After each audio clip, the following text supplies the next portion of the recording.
guys, and welcome back to this channel. In this video I will be showing you how you can favorite applications on the iMessage app.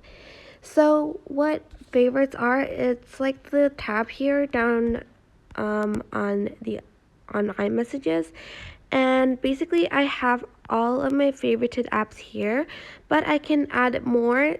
As you can see on the very right, there is a more button, so select that. And for instance, I have all these apps here, but it's not on favorites.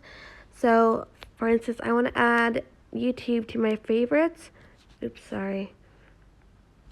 I'm just going to press edit on the top left corner and press the plus button next to YouTube, and it'll go to my favorites.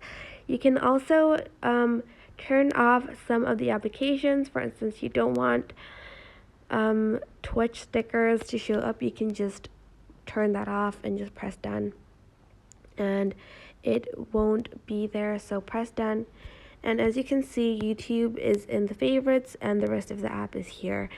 But that is basically it. I hope this tutorial was helpful for you guys. Don't forget to like, comment, share, and also subscribe to this channel if you haven't done that. If you have any questions, just leave it in the comment section down below, and I will try my best to answer them all. Thank you so much for watching. Bye!